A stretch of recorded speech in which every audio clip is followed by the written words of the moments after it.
창세기 1장 14절에서 19절 말씀입니다. 하나님이 이르시되 하늘의 궁창에 광명체들이 있어 낮과 밤을 나누게 하고 그것들로 징조와 계절과 날과 해를 이루게 하라. 또 광명체들이 하늘의 궁창에 있어 땅을 비추라 하시니 그대로 되니라. 하나님이 두 큰 광명체를 만드사 큰 광명체로 낮을 주관하게 하시고 작은 광명체로 밤을 주관하게 하시며 또 별들을 만드시고 하나님이 그것들을 하늘의 궁창에 두어 땅을 비추게 하시며 낮과 밤을 주관하게 하시고 빛과 어둠을 나누게 하시니 하나님이 보시기에 좋았더라. 저녁이 되고 아침이 되니 이는 넷째 날이니라. 아멘. 아멘. 착석하시겠습니다. 지난주에 우리가 뉴스를 통해서 참 가슴 아픈 것을 들었습니다. 9살 난 여자아이를 친모와 계부가 심한 학대를 함으로 인해서 탈출하였다는 그런 이야기를 들었습니다. 자, 목에 사슬을 묶어놓고 감금하고 또 학대하는 그런 이야기를 들었었는데 참 마음이 아프고요. 또 분노까지 날 정도로 그런 이야기였습니다. 여러분, 과연 사람이 얼마나 악할 수 있을까요? 사람은 참 끝이 없는 것 같습니다. 어디까지 악할 수 있을까 상상하기 어려울 정도로 그렇게 악한 것 같습니다. 그래서 과연 우리가 인간다움이라는 것은 무엇인가? 인간답다라고 하는 것은 무엇을 의미할까라는 것을 묵상해 보았습니다. 사람이라는 헬라어 단어는 안드로포스라는 단어거든요. 안드로포스라는 단어는 위를 바라보는 존재라는 뜻입니다. 위를 바라보는 존재. 다시 말해서 사람이라는 뜻은 위를 바라보고 창조주 하나님을 바라보는, 그래야 올바로 살 수 있다는 그러한 이야기입니다. 사람이 하나님을 의식하지 않고 하나님을 바라보지 못한다면 그것이 인간성을 상실하게 되는 그러한 비참한 결과를 가져온다는 이야기입니다. 그래서 참다운 인간다움, 참다운 사람다움은 하나님을 알 때부터 시작됨을 기억하셔야 됩니다. 하나님은 어떤 분이신가를 성경에서는 여러 번 말씀하시는데, 창세기에 보면은 하나님은 창조주 하나님이시다라고 말씀하고 있습니다. 그래서 창세기 1장 1절에 태초에 하나님이 천지를 창조하시니라 라고 말씀하고 있습니다. 하나님은 이 세상을 창조하셨습니다. 처음에는 이 온 우주 공간에 오직 셋째 하늘인 하나님이 계시는 곳 외에는 아무것도 없었습니다. 그런데 하나님께서 이 지구와 또 여러 행성들, 이 우주를 하나님께서 창조하셨습니다. 그래서 오늘 본문의 말씀을 통해서 창조하시고 나서 하나님께서 보시기에 좋았더라라고 말씀하고 있는데, 참 우리의 삶 속에서 참다운 인간의 모습을 통해서 하나님께서 우리의 삶을 보시기에 좋은 그런 인생이 되었으면 좋겠습니다. 그럼 오늘 본문의 말씀을 가지고 보시기에 좋았더라라는 말씀으로 저와 여러분이 은혜 받기를 원합니다. 첫 번째로는 우리가 어떻게 살아야 하나님께서 흡족해 하시며 보시기에 좋은 인생이 될 수 있는가 하면 늘 감사하며 살아야 합니다. 여러분, 일반적인 생활 속에서, 일상적인 생활 속에서 늘 감사하는 삶은 결국은 하나님을 인정할 때에 우리가 느낄 수 있는 감정입니다. 하나님을 인정하지 아니하면은 감사보다는 불평이 앞서고 또 감사보다는 원망이 더 앞서는 인생이 될 수가 있음을 주의해서 들으셔야 됩니다. 오늘 본문의 말씀에 보면은 넷째 날에 하나님께서 무엇을 만드셨는가? 15절 말씀 보십시오. 또 광명체들이 하늘이 궁창에 있어 땅을 비추라 하시니 그대로 되니라 그렇게 말씀하고 있습니다. 그러니까 넷째 날에 하나님께서 해와 달과 별을 만드셨다 그렇게 말씀하고 있습니다. 해와 달과 별을 만드심으로 인해서 땅을 비추는 그런 것을 보게 되어집니다. 그런데 여러분 이상한 것은 무엇이냐면은 첫째 날 3절에 보면은 Let there be light, 이 빛이 있으라라고 하나님께서 말씀하세요. 가세드라는 말이 처음으로 나옵니다. 하나님께서 말씀하시되 빛이 있으라라고 말씀하시니까 There was light, 빛이 생겼다라고 이야기해요. 빛이 되었다라고 말씀하세요. 그러니까 그 전까지만 해도 2절에 보면은 흑암이 깊음 위에 있다라고 말씀하고 있는 이 말씀은 온통 어두웠단 말입니다. 빛이 하나도 없었단 말입니다. 그런데 하나님께서 빛을 만드셨어요. 빛이 있으라. 그런데 여러분 좀 의아스럽지 않습니까? 이때까지는 그냥 뭐 해와 달과 별을 만드셨는데 빛하고 그러면 해와 달과 별은 무슨 관계가 있죠? 자, 그러면 다르게 물어볼게요. 오늘날 우리가 낮에 밝은 것이 해 때문일까요? 그러니까 조금 이상하죠? 그럼 해가 없으면 어둡습니까? 그래서 또 한 가지 더 말씀을 드리자면은 이제 하나님께서 첫째 날에는 빛을 만드시고 둘째 날에는 하늘을 만드시고 셋째 날에는 땅과 바다를 만드시고 그게 이제 이 온 우주의 틀을 만드신 거예요. 그 다음에 넷째 날에는 하늘에 이제 해와 달과 이 50견이라서 이게 팔이 다 올라가네. 더 높이 올려야 되는데 해와 달과 별을 딱딱딱 만들어 놓으셨어요. 넷째 날에. 그리고 다섯째 날에는 이제 새와 그리고 물고기 해와 달과 별을 만드시기 전에 이제 셋째 날에 무엇을 만드시냐면은 심에 있는 채소와 또 식물과 그리고 열매 맺는 나무를 만드셨어요. 그리고 넷째 날에는 하늘을 수놓으시고 그 다음에 다섯째 날에는 이 물고기 또 포유류 이런 거 만드시고 여섯째 날에는 짐승과 사람을 만드셨단 말이에요. 그러니까 근데 의아스러운 것이 우리가 식물들은 햇빛을 통해서 영양분을 받아서 살아간다라고 우리가 알고 있지 않습니까? 그죠? 그런데 해를 만드시기 전에 식물을 셋째 날에 만드셨다니까요. 그래서 식물이 살아가는 것은 어쩌면 햇빛 때문에 살아가는 것이 아니라 첫째 날의 빛 때문에 살아갈 수도 있다라는 것입니다. 그런데 여러분 이것이 증명되지 못해요. 왜냐하면 해와 빛이 항상 같이 있으니까. 그죠? 그래서 이제 어거스틴이라는 사람은 이 빛이 무엇인가라고 했을 때에 이것은 은사와 하나님의 능력을 나타내는 영적인 빛이다 그렇게 이야기를 했습니다. 애매모호하게 이야기하는 것이 철학적이에요. 저도 좀 애매모호하게 이야기해야 되는데 애매모호하게 영적인 빛이다 라고 이야기해요. 그런데 여러분 성경을 잘 보면은 첫째 빛이 있었고 그 다음에 낮과 밤을 나누셨다 그렇게 말씀하고 있어요. 그러니까 결국은 이것은 물리적이고 실제적인 빛이다라는 것을 알 수가 있는 것입니다. 영적인 빛이 아니라. 그래서 실제적으로 빛이 생겨서 그것이 낮과 밤을 나누셨고 넷째 날에 보면은 해와 달을 만드시고 큰 광명체는 해거든요. 큰 광명체가 이 낮을 주관하게 하고 작은 광명체는 달이거든요. 작은 광명체가 밤을 주관하게 하시더라 그렇게 말씀하고 있어요. 그러니까 이미 빛이 있었고 그 빛을 주관하게 하는 해를 만드셨다 그렇게 말씀하고 있는 것입니다. 자, 그러면은 이 빛에 대해서 참 재밌잖아요. 계시록 21장 22절에서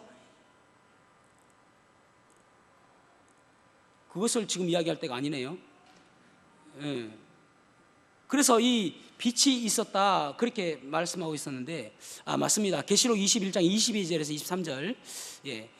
같이 읽어보겠습니다. 계시록 21장 22절에서 23절 시작. 성 안에서 내가 성전을 보지 못하였으니 이는 주 하나님 곧 전능하신 이와 및 어린 양이 그 성전이심이라. 그 성은 해나 달의 비침이 쓸데없으니 이는 하나님의 영광이 비치고 어린 양이 그 등불이 되심이라. 아멘. 이것은 지금 무엇을 이야기하냐면은 우리가 마지막으로 가야 될 신천지, 신천지에서 이것을 써가지고 새하늘과 새 땅 우리가 마지막으로 가야 될 것이 신천지가 아니라 새하늘과 새 땅이거든요. 그러니까 우리가 앞으로 가야 될 것이 천년왕국을 통해서, 그리고 나서 이제 마지막 영원히 갈 곳이 새하늘과 새 땅입니다. 그런데 천년왕국 때는 성전이 있었는데 이제 새하늘과 새 땅에는 성전이 더 이상 없다, 그렇게 말씀하고 있고, 그곳에 해와 달과 별과 같은 광명체가 없다. 왜냐하면은 하나님의 영광이 가득 차서 그것이 빛이라서 밝게 되진다, 그렇게 말씀하고 있어요. 그 빛이, 그러니까 오늘날 우리가 이 빛이 해 때문에 밝은 것이 아니라는 것을 한 번 더 알 수 있겠죠. 그런 빛이 있다는 것입니다. 그러니까 여러분, 이것을 통해서 우리가 영적으로 한번 생각해 볼 것이 무엇이냐면은, 우리가 평소에 이 빛, 이런 빛이 있고 또 우리가 눈에 딱 띄는 그런 해와 달과 별 같은 빛이 있다는 말입니다. 그렇다면은 해와 달과 별 같은 그런 것은 무엇이냐면은, 우리가 세상 속에 살아가면서 기적적인 일들, 도저히 이루어질 수 없는 것들을 하나님께서 우리에게 은혜를 베푸셔서 일어나는 일들, 그것을 우리는 해와 달과 별 같은 그런 일이라고 할 수 있을 것입니다. 눈에 딱 보이잖아요. 여러분, 우리가 기도할 때에 때로는 우리의 불치병이 하나님의 은혜로 인해서 나을 수 있지 않습니까? 그러면 하나님 감사합니다 하잖아요. 또 어떤 사람들은 정말 어려운 문제가 있습니다. 도저히 해결할 수 없는 그런 문제를 두고 하나님께 기도했는데 하나님께서 하나님의 은혜로 우리에게 그 문제를 해결해 주셨단 말이에요. 그럼 얼마나 감사합니까? 하나님 감사합니다라고 하잖아요. 정말 우리가 해결할 수 없는 그 여러 가지 일들 가운데서 하나님께서 역사하심으로 인해서 역전시켜 주시고 바꿔주시는 그것을 바라보면서 우리는 하나님께 감사하지 않을 사람이 없지 않습니까? 그런데 일상생활에서 우리가 끊임없이 느끼지 못하는 그런 하나님의 은혜가 있거든요. 그 은혜 가운데서도 우리가 지금 감사하고 있는지를 우리들 자신을 점검해 보아야 된다는 것입니다. 그것이 바로 빛과 같은 그런 것입니다. 여러분, 우리는 지금 어떤 보조기구를 이용하지 않고 호흡을 하고 있습니다. 얼마나 감사합니까? 그런데 여러분, 하나님, 제가 호흡할 수 있음을 너무 감사를 드립니다, 그렇게 기도하십니까? 인공호흡기를 달아야 호흡할 수 있는 사람이 있어요. 그런 분들은 인공호흡기를 꼭꼭 달아야 됩니다. 인공호흡기 한 달에 임대료가 100만 원이랍니다. 여러분, 한 달에 100만 원 벌면서 살고 있는 거예요. 인공호흡기 안 달고 있으니까. 얼마나 감사합니까? 그죠? 여러분, 병원에 가보십시오. 이 손가락, 팔로 숟가락 하나 드는 것이 얼마나 소원인 사람이 있습니다. 한 발자국 뛰는 것이 그 사람의 소원인 사람이 있습니다. 등이 가려워서 손으로 이렇게 해서 간지를 수 있는 것이 얼마나 감사한지, 그것이 소원인 사람이 있다니까요. 몸도 잘 뒤집을 수 없어서 몸 한 번만 뒤집을 수만 있다면 얼마나 감사할까 하는 그런 소원을 가진 사람이 있단 말입니다. 그런데 우리는 그런 거 다 할 수 있잖아요. 등은 안 될 수 있어요. 50견 때문에. 그런데 여러분, 대부분 다 많은 것들을 우리가 누리며 살고 있지 않습니까? 그 가운데서 우리가 감사하는 모습이 있어야 되는 것입니다. 여러분, 감사하는 사람은 하나님께서 바라보실 때에 기뻐하는 사람입니다. 왜냐하면 하나님께 예배하는 사람이고 하나님을 인정하는 사람이고 하나님께서 창조주 하나님이심을 우리가 인정하며 고백하는 사람은 얼마든지 감사할 수 있는 사람이거든요. 그래서 하나님 앞에서 우리가 감사하는 모습이 날마다 있어야 됩니다. 저는 우리 아이들이 바라볼 때, 우리 아이들이 뭐 어떨지 모르겠지만은 참 감사합니다 말을 잘해요. 그래서 너무너무 감사해요, 제가. 예, 그것은 부모를 인정하는 말 아닙니까? 감사하다는 말을 하지 않으면은 그것은 인정하지 않는 것이죠. 그런데 감사하다는 말 하는 것이 얼마나 감사한지 몰라요. 하나님께서도 마찬가지입니다. 우리가 하나님 앞에서 하나님 감사합니다 라고 이야기하는 것이 하나님께서 보시기에 좋았던, 사람을 지으시고 창세기 6장에 보면은 후회하시고 한탄하셨다고 말씀하셨는데 그런 인생이 아니라 나를 바라보시며 즐거워하시고 기뻐하시고 보시기에 좋아하는 인생, 그러한 인생이 되셔야 되는 것입니다. 그것은 일상생활에서 날마다 감사하는 삶이 우리에게 있어야 되는 것입니다.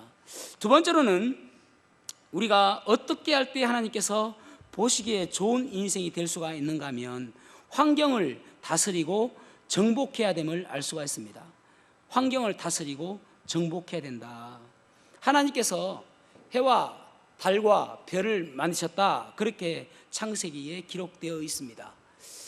우리가 볼 때는 뭐 당연하지, 하나님께서 창조하셨으니까 라고 이야기할 수 있겠지만은 이 말씀을 처음 받았던 이 이스라엘 백성들은 너무나도 놀라운 말씀입니다. 왜냐하면요, 모세오경은 언제 기록되어졌냐면은 출애굽기를 BC 1446년에 했거든요. 그리고 이제 모세가 죽었을 때가 BC 1406년 느보산에서 죽었는데 그 기간에 어느 기간에 기록되었을 것이다, 정확하게 몇 년도는 몰라요. 그 기간에 기록되었을 것이다 라고 추정합니다. 그렇다면은 그 당시에 이스라엘 백성들은 애굽에 있을 때부터 보면은 해와 달과 별은 그들이 그 애굽 사람들이 섬겼던 신이었습니다. 그러니까 애굽 사람들은 해를 바라보며 우리에게 풍요를 주는 신이다 라고 그렇게 믿었단 말이에요. 바벨론 보십시오. 바벨론은 달을 섬겼던 그런 나라거든요. 왜 달을 섬겼냐면은 그 식물들이 낮에 햇빛을 받아가지고 숨이 죽어 있잖아요. 이렇게 다 고개를 숙여 있지 않습니까? 그래도 밤이 되면은 달빛이 딱 올 때에 이 나무들이 싹 살아나거든요. 그래서 달은 우리에게 생명을 주는 그런 신적인 존재구나 해서 달을 섬겼습니다.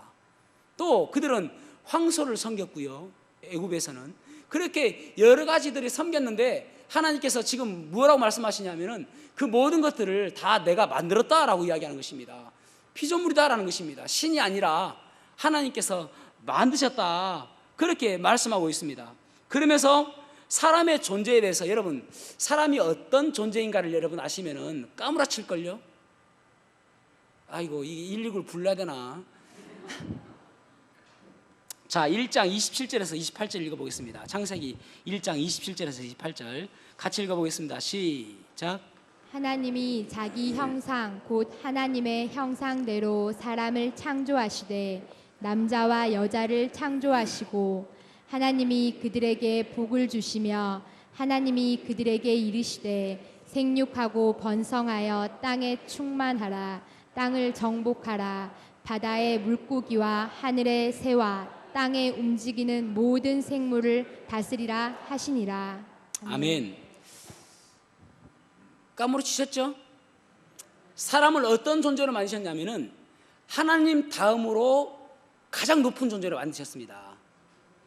그러니까 땅을 정복하고 다스리라, 그렇게 말씀하고 있잖아요. 그러니까 무슨 말이냐면은 왕권을 우리에게 주셨단 말입니다. 그런데 이 왕권을 우리가 타락함으로 인해서 잃어버렸거든요. 그래서 천년왕국 때에 하나님께서 다시 우리에게 왕권을 회복시켜 주시는 거예요. 그래서 통치자로서 우리를 삼아 주시는 것입니다. 그러니까 이 얼마나 귀한 존재입니까? 우리가 모든 피조물들을 다스릴 수 있는 왕으로 우리를 삼아 주셨단 말이에요. 처음에 우리 인간을 만드실 때는. 그런데 그럼 여러분 궁금한 것이 있죠? 그러면 천사들은요? 천사들은 우리보다 더 높은 거 아닙니까? 여러분 이제 까무러칠 거예요. 히브리서 1장 14절 말씀, 히브리서 1장 14절 말씀 읽어보겠습니다. 히브리서 1장 14절 시작. 모든 천사들은 섬기는 영으로 구원받을 상속자들을 위하여 섬기라고 보내심이 아니냐. 아멘. 천사들은 구원받은 성도들을 섬기라고 보내셨다, 그렇게 말하고 있잖아요. 그러니까 천사들도 우리보다 더 낮은 단계로 만들었다는 것입니다. 어쨌든 천사도 하나님께서 피조물로 만드신 거거든요. 그러니까 사람을 가장 높은 위치에 올려놨단 말입니다. 그러니까 참 사람들이 너무너무 겸손해요. 사실은 겸손하지 않아도 되는데 겸손해요. 무엇입니까? 자기보다 더 낮은 존재한테 가가지고 복 좀 주십시오라고 빌고 있어요. 조금 과장된 표현을 해볼까요? 지나가는 개미한테 무릎 꿇고 개미님 나에게 복 좀 주세요 하는 거나 똑같은 거예요. 여러분, 우상을 섬긴다는 것은, 그러니까 사람이 얼마나 귀한 존재입니까? 그러니까 여러분, 우리 하나님보다도 우상이라는 것은 무엇이냐면은 하나님 나 위에 지금 하나님 바로 밑에 내가 있거든요. 근데 나와 하나님보다도 낮게 한다더라도 내 위에 세워놓는 것이 우상이에요. 하나님보다 낮을 수도 있습니다. 그러나 나보다 더 높이 하나님 중간에 놓는다든지, 사실은 하나님 바로 밑에 난데 나 위에 세우는 거예요. 그게 우상입니다, 여러분. 이번에 미국에서 우리나라에서 코로나에 가장 피해를 본 지역이 세계적으로 유명해졌죠. 대구 지역 하면은 세계에서 놀랄 정도로, 그래서 대구 사람 하면은 입국도 안 받아줄 정도로 유명해졌습니다. 대구를 어디 알았습니까? 서울이나 알았지. 대구 몰랐거든요. 근데 유명해져 버렸어요. 그런데 여러분, 우리나라 대국격인 미국에서는 어디가 가장 피해를 많이 본지 아십니까? 뉴욕입니다. 뉴욕. 그런데 여러분, 대구는 신천지를 통해서 큰 확산을 받았지만은 뉴욕 하면은 크게 두 가지가 유명해요. 하나는 월스트리트 하면은 그곳에 세계적인 금융가가 다 거기에 있고요. 또 증권가가 거기 다 있고요. 금융의 1번지라고 할 정도로 그곳이 그러한 장소입니다. 그런데 그 딱 중간에 무슨 동상이 있냐면은 황소동상이 있어요.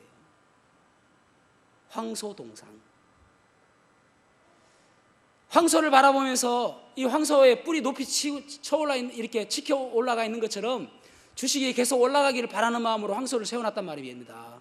그러니까 무슨 말입니까? 마치 애굽 사람들이 황소를 섬기면서 우리들에게 힘은, 능력은 이 황소에게 있다라고 믿으며 섬겼던 그것과 무엇이 다릅니까? 이 미국 사람들이 기독교 정신으로 섬겼다는 이 미국 사람들이 세워졌다는 이 미국이 그렇게 중간에 가장 금융가에 황소가 있다니까요.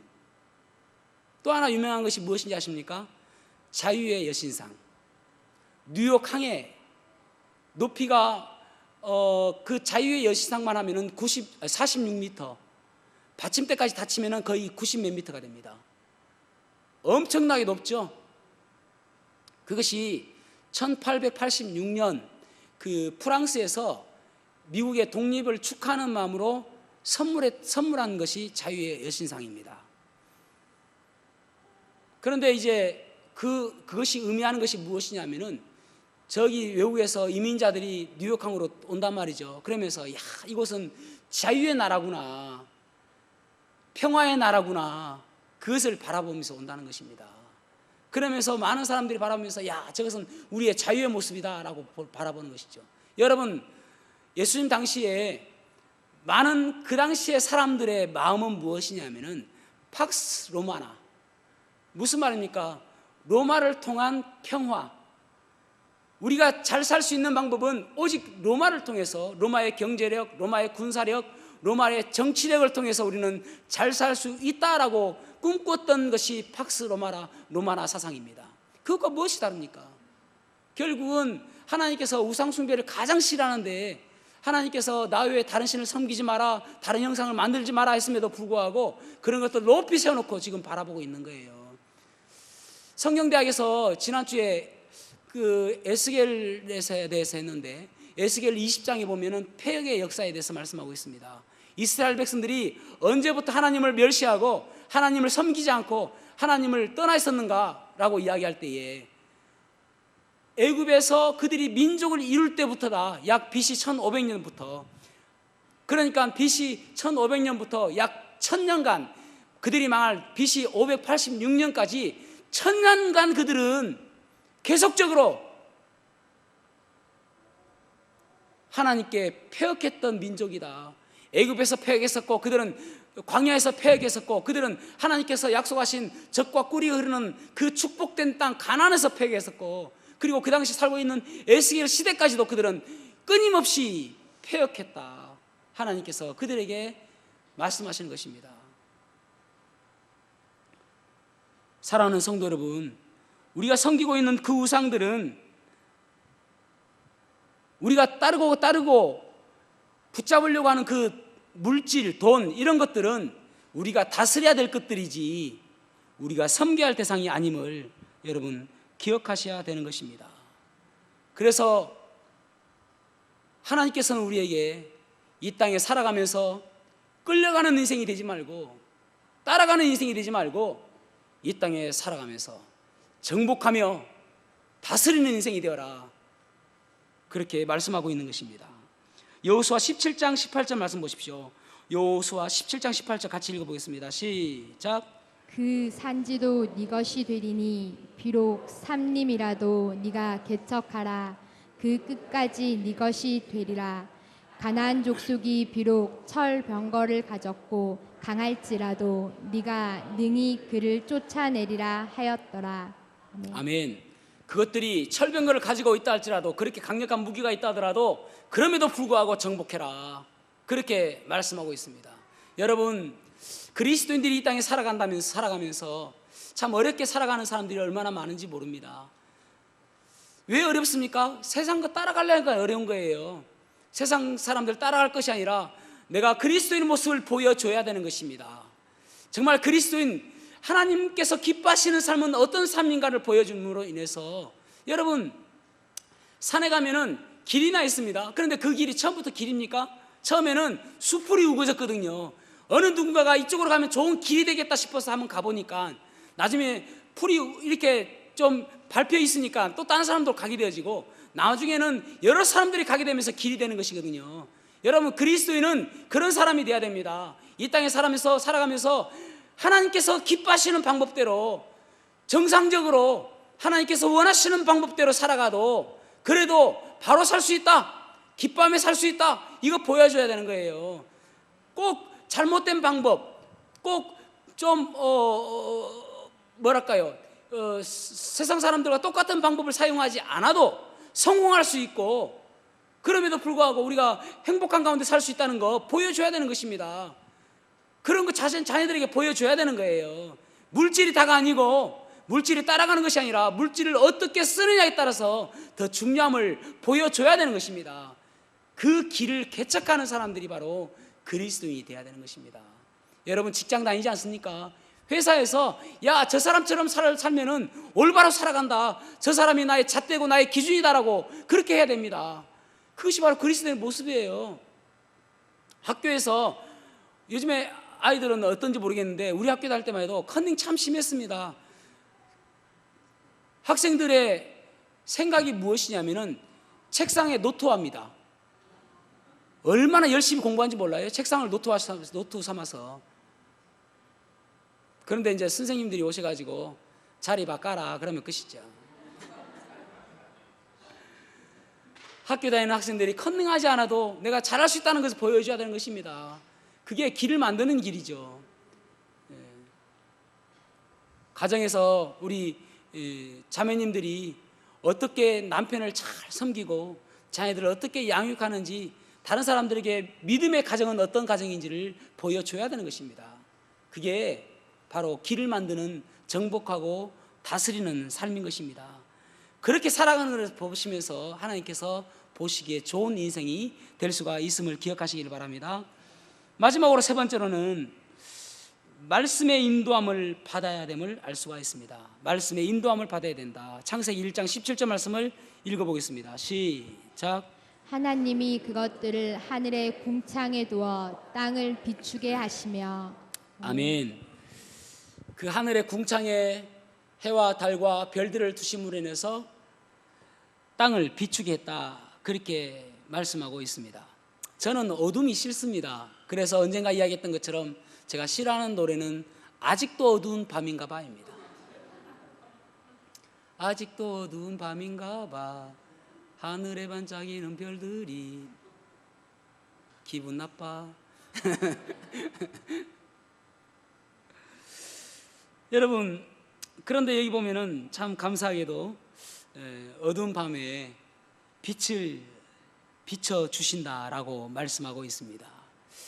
참 우리가 이 땅에 살아가면서 한 치 앞도 알 수가 없습니다. 그래서 세상 사람들은 점을 보러 다니고 또 무속인을 찾아가면서 이 땅에 이 험난한 인생을 어떻게 살아갈 것인지를 묻곤 합니다. 그런데 성경은 우리 주님께서 요한복음 9장 5절에 보면은 내가 세상의 빛이다 그렇게 말씀하고 있습니다. 주님께서 우리를 밝게 인도하시는 빛이다 라고 말씀하고 있습니다. 그 빛을 따라가는 것이죠. 예전에만 해도 성경이 나오기 전만 해도 직통 계시가 있었습니다. 그래서 하나님께서 그때그때 말씀하여 주셨습니다. 왼쪽으로 가라, 오른쪽으로 가라, 그렇게 직접 말씀하여 주셨습니다. 그런데 성경이 완성되고 난 이후부터는 하나님께서는 말씀을 통해서 우리에게 말씀해 주십니다. 때로는 아주 급하고 아주 강력하게 정말 중요한 경우에는 하나님께서 직접 말씀하시는 경우도 있지만은 대부분 하나님께서는 말씀을 통해서 우리에게 말씀해 주십니다. 그래서 시편 119편 105절에 보면은 주의 말씀은 내 발의 등이요 내 길의 빛이니이다 라고 고백하고 있습니다. 주님의 말씀은 내 발의 등이다, 등불이다, 그리고 내 길의 빛이 되신다, 그렇게 말씀하고 있습니다. 여러분, 우리가 주님의 말씀대로 살지 아니하면은, 주님의 음성대로 살지 아니하면은 결국은 참 어두운 인생 속에서 비참한 인생이 될 수밖에 없음을 기억하셔야 됩니다. 예전에 홍석천 씨가 서울대 신입생을 두고 특강을 한 적이 있습니다. 특강에서 뭐라고 이야기하냐면은, 여러분, 나는 내 선배, 남자 선배 300명 이상 관계를 하였습니다. 저도 젊었을 때는 여자친구도 있었습니다. 그런데 여자친구를 만나면은 가슴에서 쿵, 쿵, 쿵 하는데, 제가 사랑하는 남자를 만나면은 쾅, 쾅, 쾅 한다는 것입니다. 여러분, 가슴의 소리에 귀를 기울이십시오. 그리고 그 가슴의 소리에 따라 사십시오. 이런 이야기를 했어요. 여러분 생각해 보십시오. 쾅쾅쾅만 따라가면은 가정 다 망합니다. 부부가 어디 전기가 계속 찌릿찌릿합니까? 살다 보면은 나중에는 지살이 4살 같고 4살이 지살 같고 그렇게 살아가는 게 부부 아닙니까? 처음에는 물론 찌릿찌릿하고 가슴이 쾅쾅쾅 하고 그렇죠. 계속 쾅쾅쾅 하면은 심장 터져 죽습니다. 뭘 쾅쾅쾅만 따라가요? 그런데 여러분, 쾅쾅쾅만 따라가는 존재가 있는데 짐승이에요. 짐승은 자기의 생각대로 쾅쾅쾅만 따라갑니다. 그런데 쾅쾅쾅만 따라가라고 하는 거예요, 여러분. 그래서 사사기를 보면은, 사사기는 어떻습니까? 사사기는 이스라엘 백성들이 가장 어두웠던 시대, 가장 타락한 시대를 사사기로 이야기하거든요. 사사기는 이스라엘 백성들이 범죄하면은, 타락하고 범죄하면 하나님께서 그들을 징계하십니다. 그러면 징계하니까 아프잖아요. 그러니까 그들이 하나님께 회개합니다. 그러면 하나님께서 그 회개를 들으시고 다시 회복시켜 주십니다. 회복시켜 주시니까 또 살만하거든요. 또 범죄합니다. 그러면 또 하나님께서 징계하십니다. 징계하시면 또 회개합니다. 회개하면 또 회복합니다. 이런 일들이 계속 반복되어져요. 그 이유가 무엇인가? 사사기 제일 마지막 장 21장 제일 마지막 절 25절에 보면은 그렇게 말씀하고 있습니다. 그들에게 왕이 없으므로 자기의 소견에 옳은 대로 행하였다, 그렇게 기록하고 있어요. 그러니까 결국은 그들은 뭔가 그들의 마음을 잡아주고 이끄는 왕이 없음으로 인해서 그들은 자기의 생각대로 옳은 대로 행하였다라는 말입니다. 그러니까 자기의 생각대로 살다 보니까 그런 어두운 시대를 살 수밖에 없었다는 것입니다. 아니 여러분, 왜 왕이 없습니까? 그들의 왕은 하나님이시거든요. 그들의 왕은 하나님이시고 하나님께서 그들을 사랑하시고 다스려 주심에도 불구하고 그들은 그 하나님을 그들의 왕으로 모시기를 거부했던 것입니다. 오늘날도 마찬가지입니다. 왜 사람들이 그렇게 타락하는가? 왜 그 사람들이 그렇게 악한 길을 가고 있는가라고 한다면 그들의 소견에 옳은 대로 살기 때문에 그렇습니다. 여러분, 그들의 소견에 옳은 대로 그 타락한 인생을 종지부를 찍을 수 있는 오직 유일한 방법은 예수 그리스도밖에 없는 거예요. 예수 그리스도를 모셔야, 예수 그리스도를 그들의 그 마음의 왕으로 모셔야 그때부터 끝나는 거예요. 사사기의 그 어두운 시기는 오늘날에도 많은 사람들에게 그렇게 암흑의 시대를 가고 있지 않습니까? 똑같은 거예요, 여러분. 하나님을 왕으로 모시지 않기 때문에 결국은 그러한 인생을 가게 되는 것입니다. 그것이 인간의 본질입니다. 사랑하는 성도 여러분, 여러분의 마음밭을 날마다 기경하고 여러분의 귀를 거룩하게 씻어서 하나님 말씀에 귀를 기울여야 됩니다. 그래서 그 말씀을 내 마음에 잘 담아야 돼요. 사람은요, 참 사람이 변하기 어려운 존재거든요. 지금 설교를 들으면서도 내가 그렇게 살아야 되겠다 하면서도 사실 이 가운데서 모르겠습니다. 조금 제가 좋은 점수로 평가해 볼게요. 10명 정도 바뀔 수 있을까? 정말 어렵습니다. 왜 그렇습니까? 자기가 듣고 싶은 것만 듣거든요. 날마다 하나님께서 우리에게 책망하시고 너 거기에서 돌이켜라. 이스라엘 백성 보십시오. 무려 1000년간 하나님께서 우상으로부터 너 돌아서라, 회개해라, 그렇게 이야기함에도 불구하고 이스라엘 백성들에게 계속적으로 경고하고 BC 605년에 포로로 1차로 잡혀가고 BC 597년에 2차로 포로로 잡혀가고 그리고 20년간 계속적으로 그렇게 포로로 잡혀가면서 이스라엘 예루살렘에는 예레미야가 계속 말씀하고 있고, 그리고 바벨론에서는 에스겔이 계속해서 회개해라, 하나님께로 돌이키라 함에도 불구하고 어느 누구 하나 돌이키는 사람이 없었습니다. 하나님께로 향하는 한 사람만 있어도 내가 예루살렘을 멸망시키지 않겠다고 했는데도 그 사람이 없었습니다. 왜 그렇습니까? 하나님 말씀을 듣고자 하지 않았기 때문입니다. 칵테일 파티 효과라는 말이 있거든요. 캐나다 퀸즈 대학에서 이 칵테일 파티 효과, 콜린 체리라는 사람이 처음으로 이 말을 썼습니다. 이게 사실인가를 연구해 보았습니다. 이 말은 무슨 말이냐면은 사람은 듣고 싶은 이야기만 듣는다, 이거예요. 여러분, 칵테일 파티를 하고 있습니다. 얼마나 시끌벅적하겠습니까? 마치 시장통처럼. 그런 가운데서도 듣고 싶은 것은 듣는다는 거예요. 그래서 어떻게 해봤냐면은 18년 이상 된 결혼 생활을 한 그런 사람들을 대상으로 44세에서 79세의 23쌍 커플, 23쌍의 부부를 가지고 이제 연구를 해본 거예요. 실험을 해본 것입니다.